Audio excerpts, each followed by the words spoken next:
If you clicked on this video, I'm guessing you already know what Vintage Story is. But if this is your first exposure to it, Vintage Story is a voxel-based survival sandbox with a heavy focus on survival and realism. Though, to juxtapose the realism, there are eldritch beasts that roam the lands and won't hesitate to send you to an early grave. On top of that, hidden deep within the mountains to the south, there's a strange place holding all the answers that I'm looking for in these strange lands. With that, let's not waste any time and start our journey.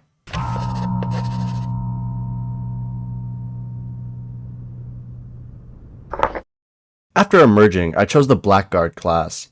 The buff to mining speed, I feel, makes it the best class by far. After getting a grasp of my surroundings, I got straight to work gathering flint. I have no time to mess around. One of the downsides to the Blackguard is plus 30% to my hunger rate, meaning if I don't get a good supply of food, I am going to starve. After napping my first knife, I started gathering cattails. There are 5 tiers of bags in Vintage Story, and these expand your inventory the higher you go. And the first one of these bags is the handbasket. Moving south in a search of a place to call home, I found a beautiful open field, and it seemed these grasslands already had a resident. I met my first of many trader, Grit the agriculture trader. He wasn't selling anything that would be of use to me at the moment, not that I had any gears in the first place. So after introducing myself, I was on my way. Right outside of Grit's wagon, I discovered a ruin, a remnant of a past life, a previous civilization that roamed the land before me. Left in this reminder of fallen ancestors was a small amount of bony soil. Panning this soil will give me small insights into the day-to-day of these past civilizations. Heading further south, I discovered a large patch of clay. Clay is extremely important to the progression of Vintage Story, but I will touch on that a bit later. As of this moment, I am running into one of those many threats in the valley. I found a wolf sleeping near the clay. I began napping spearheads and mustered the courage to stand my ground until... Oh my gosh, is that another one? Where's that a pig? Oh, it's a bear! Oh my god, okay. Okay, let's, that's cool. Okay, that's cool. Yeah, for sure. Oh my, why is he so fast? Stop. Where's that wolf? Maybe if I run by the wolf, the bear will get distracted and he won't chase me and he won't kill me. Why is he still chasing me? Where's the trader? Okay, come on, Grit. You got me, right? You got me, Grit. I'm gonna seek shelter. Alright, I'm gonna turn around. If he's still chasing me, I'm gonna cry. Dude, this dude is relentless. Ooh, trees. This dude... I can't. I'm so scared. I have like half the health that I'm used to. I swear he's gonna like one-shot me.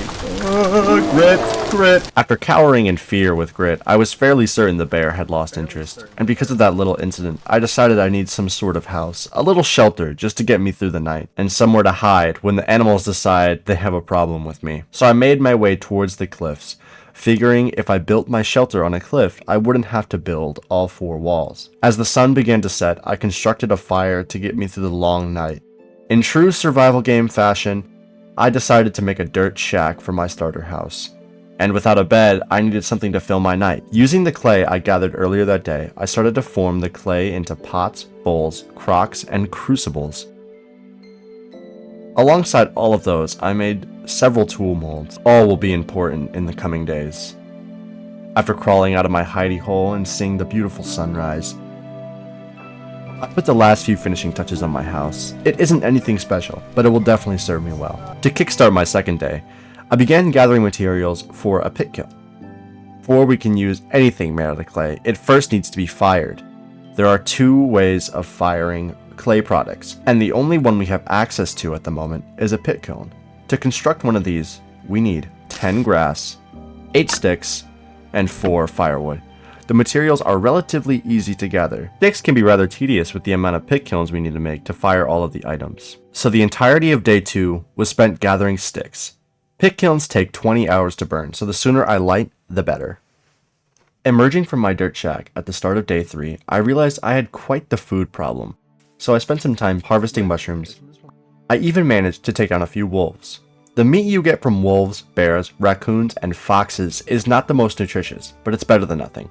With my stomach full and a twinkle in my eye, I headed out into the great unknown in search of copper. Along the journey, I made a few friends, such as several traders and about 9 bears. Also, one very brave rooster. What is hitting me? Why am I getting attacked by a rooster right now? Are we serious? Get away from me, you freak. The hunt for copper spanned across 3 days. And over the course of those 3 days, I was slowly descending into madness. The definition of insanity is repeating the same task over and over again, expecting a different outcome. But in the end, I was victorious. I obtained 60 copper bits, 20 more than I needed. After the headache the copper put me through and the mounting food problems I was facing, I decided to put further progression into the copper on the back burner.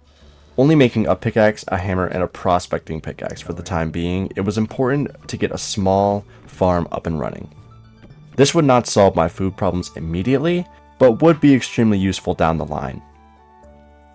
With a garden out of the way, I began creating more ingot molds. There are many tools and items that cannot be made with tool molds and must be made on the anvil. The anvil requires 900 units of copper, in other words, 9 bars of copper. Luckily, I will not have to search for more copper bits. Every time you see copper bits on the surface, this is a marker for a small deposit of copper under the surface. After gathering all of the copper from local veins, I wasted no time in melting them down and getting started on copper tools. Whilst the copper was cooking, I decided to pan some bony soil. I got quite a few goodies from doing so, such as some silver bits, 5 candles, but most notably, 2 strange books, aged and rotted with time.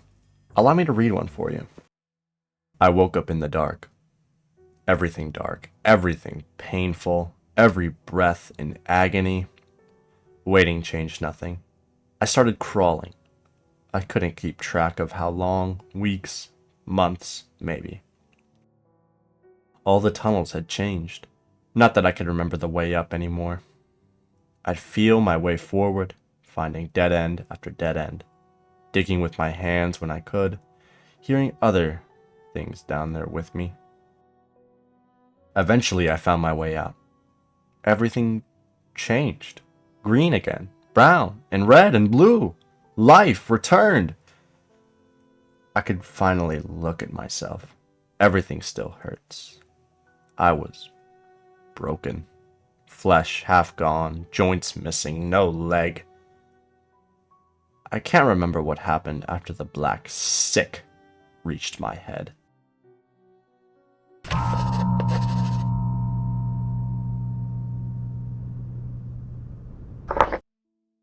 Gazing upon my copper cooling slowly, it became apparent to me that this small shack would no longer cut it.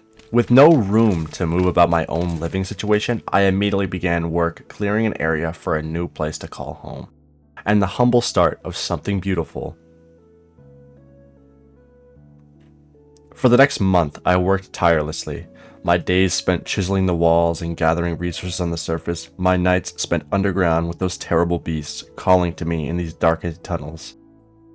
While gathering resources, I came across many interesting things, such as bees and tin. Both are extremely useful for the progression of Vintage Story. Tin is one part of making tin bronze, and bees are useful for many reasons. For the most part, what I'm interested in is healing poultices. It is no secret that Vintage Story is a rather difficult game, so any sort of healing is very useful. To transport the bees so I don't need to run to the hive every single time, I'm going to need skeps. Crafting these are extremely simple, just needing cattails and clay. After placing skeps and flowers around a few beehives, I made my way back home to get to work making my way into the Bronze Age. After gathering all the tin and melting it down into tin bronze, I poured the molten metal into molds. For the moment, I am only going to make basic tools. To house the bees and a couple of fruit trees, I'm going to make an apiary. And for that, I'm going to need a lot of glass. There are several gems that can be used to create glass. The most common of these is quartz. To turn the quartz into glass, we are going to need to heat it well beyond what our little fire pit can handle. The only way to do this is with a bloomery. You can craft a bloomery using fire clay bricks. Fire clay is found naturally in areas of bauxite sand or gravel, in small patches at the surface, but a much easier way to get large amounts of it is crafting it using powdered flint. Using the flint I have been saving since the start, I crafted all of my clay into fire clay and made them into bricks to be fired. Now the coal I've been using up to this point will not work in the bloomery. We are going to need charcoal. I hate making charcoal. So when I do make it, I make a lot of it, as to not have to make more very often. After lighting my 5x5x5 charcoal pit, I was ready to set out in search of quartz. It did not take me very long to stumble upon quartz, as it is everywhere. Pro tip, when chiseling walls for buildings, make sure the interior wall is flush. Otherwise the building will not function as a room. Learned that one the hard way. What follows after completing the apiary is a period of expansion. All summer was spent building. I truly entered a flow state and the ideas kept rushing into my head. With time, I had a growing storage issue, so I decided to make a small masonry house. And alongside that, I made a set of splitters and plugs to streamline the process of making stone and bricks. It was also at this moment I made a few extra crocks, stocking up on food for winter. Even though it was still summer, it's never too early to start prepping. After lighting the crocks, I put the splitters and plugs to good use, and gathered several slabs of stone. To process these slabs, I will need an all-new set of tools. In the hunt for sticks for these new tools, I accidentally stumbled into a cave, and what I found was truly amazing. Oh boy, is this what I think it is? It sure is. This is a translocator. Now these are real nice. Oh, and some seeds and a painting. Oh boy. I'm like a kid in Candyland. Get rid of that grain. I don't need that. Oh, I definitely need to come back down here when I have more inventory space. Let's mark this on the map so I can get back to it. Using 2 metal parts and 3 temporal gears, a translocator can be used to teleport you to a different random location in the world, which is super exciting. Limitless possibilities of what you could find on the other side. They can also be rather dangerous, as you have no idea what waits for you on the other side. After marking the translocator on my map and taking all the loot, it was finally time to get to work on the masonry hut. While gathering wood and lead, I stumbled upon yet another meteor impact site. I had previously found one very early in my playthrough. If you know what you're looking for, these are very easy to spot. A circular indent in the ground. When you see one of these, there's a very good chance there's some meteoric iron down there. I also wandered into a cave and found 2 more translocators right next to each other. I'm not sure how rare something like this is, but I have never seen 2 translocators this close to one another. After returning, I put the last few finishing touches on the masonry hut. Out front of the house, I began to work on a centerpiece for my growing city, a fountain with a surrounding courtyard. This process took up the rest of summer, spending my nights gathering stone and my days working on the courtyard. Was this the best use of my time? No, probably not. But it sure does look nice.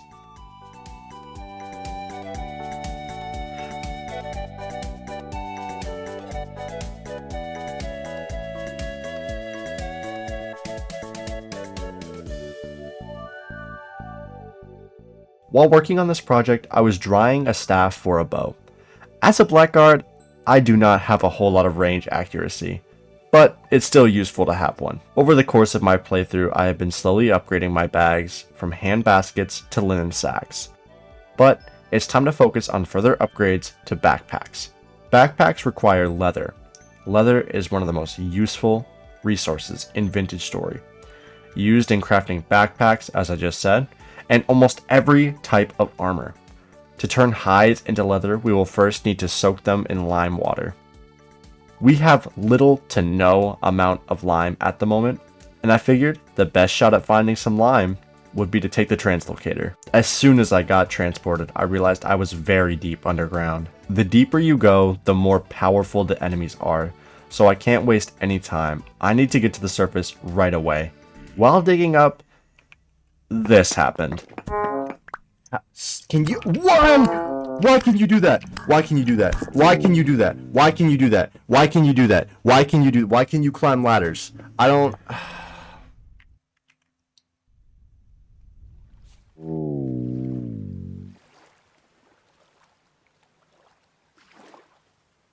I was later informed by the comments that this is called the rapture bug, and the only thing still running through my head, watching back this footage, is why. Ultimately, I went back, grabbed my stuff, and made my way to the surface.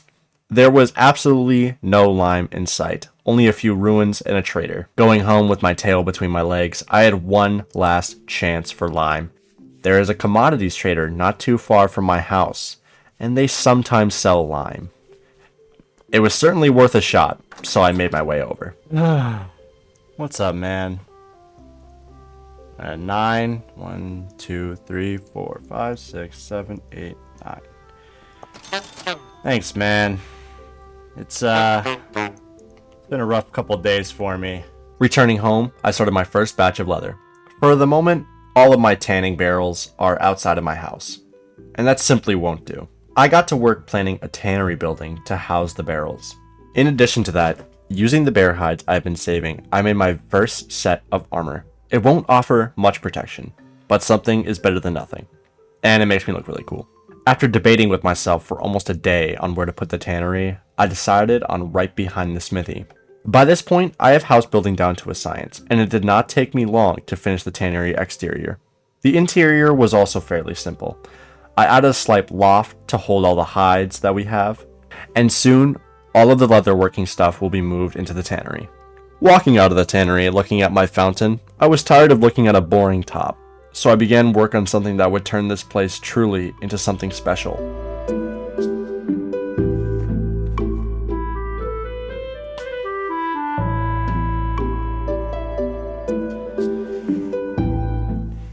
Work on this great statue took up the rest of fall, and once again, was this the best use of my time? No, absolutely not. But boy, does it look perfect. By this point, the leather had almost all finished, so I upgraded my inventory and decided I wanted to be brave, and ventured back through the translocator in hopes of finding untold treasures. I need like a headlamp. I can't even let... Okay.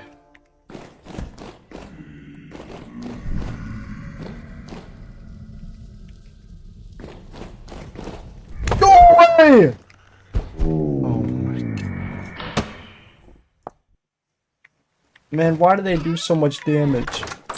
After that embarrassment, I decided I wouldn't go back into that cave until I was certain I had good enough gear. For the time being, with clouds in the distance and winter approaching fast, I wanted to get 2 more buildings up before the snow made it troublesome to build. With mounting food issues creeping in, and it becoming apparent to me that I did not prepare enough food to last me all winter, I decided to make a barn. At the moment, I did not have any animals to put in the barn, but it's better to have the barn and no animals than animals and no barn. The design I chose for the barn used stripped oak logs. Many trees died in the construction of this barn, but it will all be worth it in time. Needing nails and strips for the barn doors, I went on a little side quest for copper. I ran into some trouble with some bears, but by now I'm a bear killing machine. But most of all, I got to enjoy Vintage Story's beautiful terrain. By the time I finished the barn, we had made our way into winter, and there was plenty of snow on the ground. But I'm stubborn, and I wanted to use that flax I had been saving up till this point, so I began work on a windmill. With the cold and the janky hitboxes of the support beam, construction of the windmill was a bit of a headache. I was certainly in a rush to get it done, so it ended up not being my best work, but it definitely got the job done.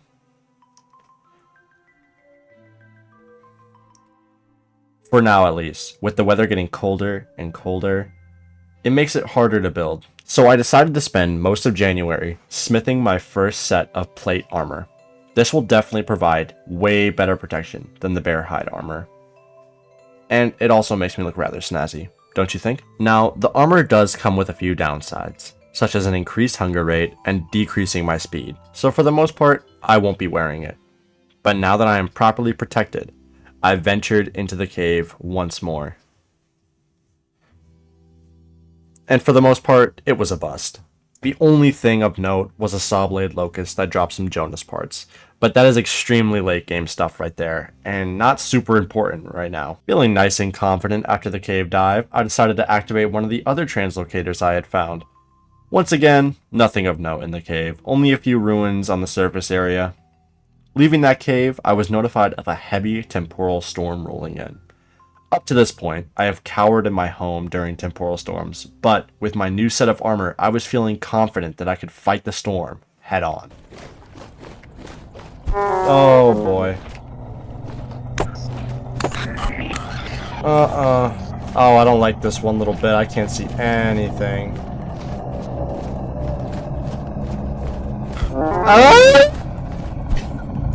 I didn't even get a chance! I didn't even get a chance. Well, there's always the next storm, I suppose. By this point, I'd almost completely run out of food, and once again, I chose a long-term solution to a short-term problem. I began preparing to capture a set of goats for the barn. But at the moment, I did not know where any were, so I set out for each of the traders that I had come across so far to sell goods and hopefully buy food.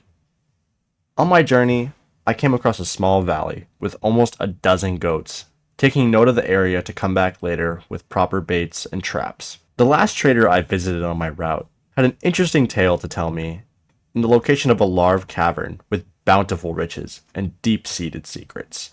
Here's what he had to say. Now listen up.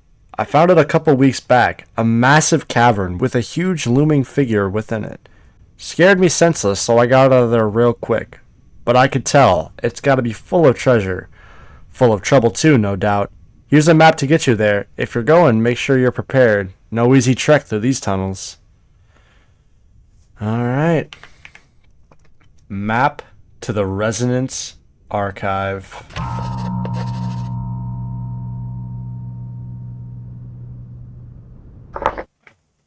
With the exciting prospect of riches and glory beyond my wildest dreams on my mind, I needed to bring myself back to the task at hand.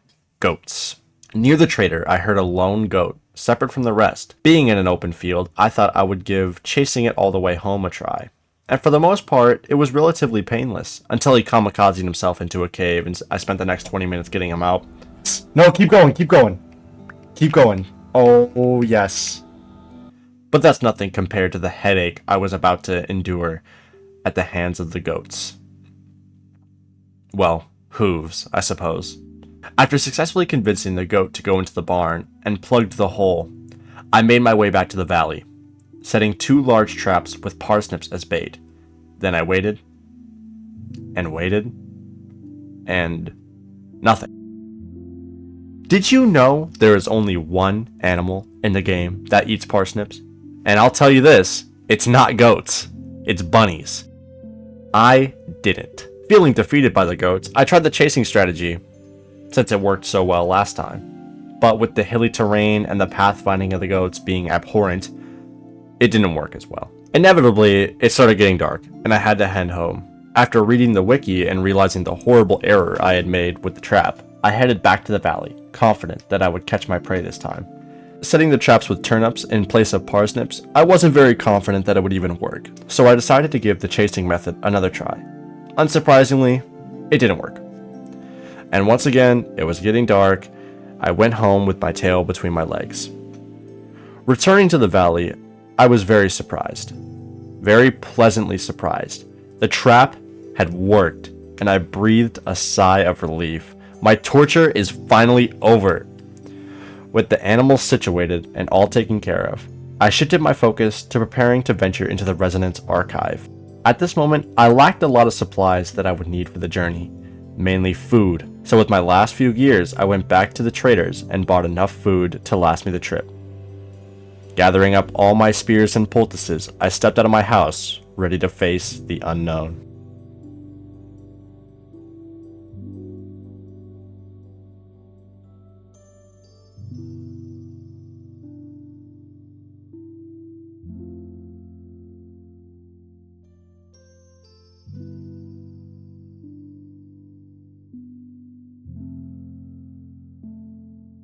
After arriving, I set up a small base of operations, throwing down a few trunks and setting my spawn.